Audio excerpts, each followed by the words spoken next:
1294년 교황 보니파키우스가 선출되었습니다. 그는 야심만만한 사람으로 교황으로 즉위하자마자 우선 이탈리아 국내에서 자신의 가문을 일으키는 데 힘썼습니다. 그의 속명은 베네딕트 가에타니로서 가에타니 가문은 보잘것없는 귀족 가문이었습니다.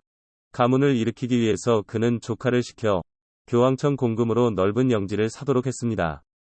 그런데 그 영지를 원하던 또 다른 가문이 있었는데 그들은 꼴로나 가로서 교황이 영지를 사기 위해 수송하던 돈을 도중에서 탈취하여 한 요새에 가져다 놓습니다. 이 소식을 듣자마자 교황은 십자군을 일으켜 꼴로나가의 성을 탈취하여 그들을 감옥에 가두고 영지는 자신의 친척들에게 나누어 줍니다.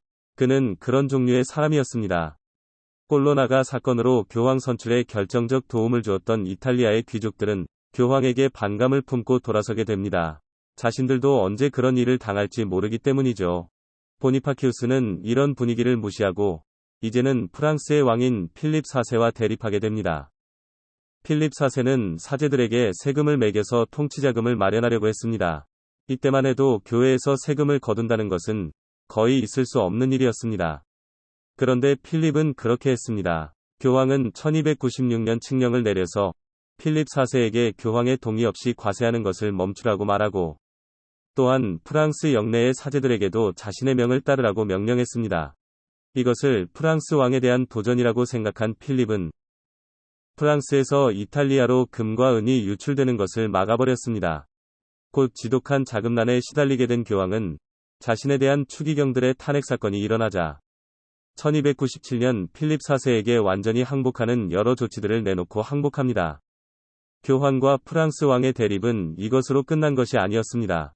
1301년 프랑스 남부의 주교인 베르나르 세세라는 자가 필립의 성지를 건드리는 짓을 했고 필립은 곧 그를 이단과 신성모독 등의 혐의로 감옥에 쳐넣습니다.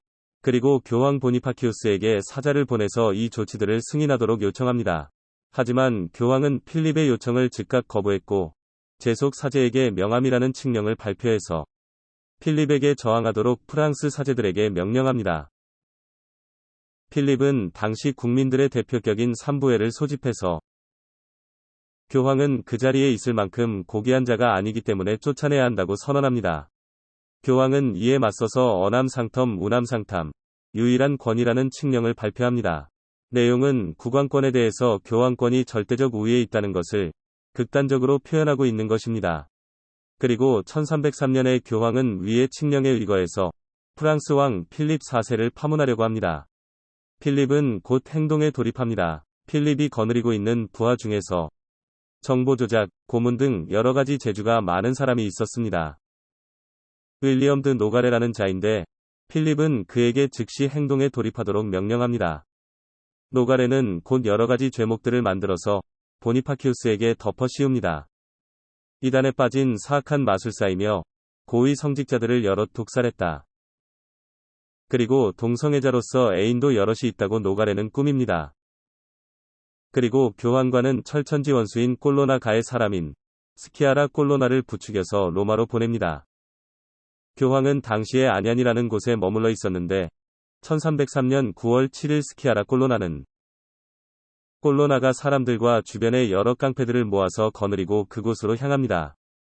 안얀이로 간 꼴로나와 그 무리들이 정확히 어떤 일을 벌였는지는 기록되어 있지 않습니다.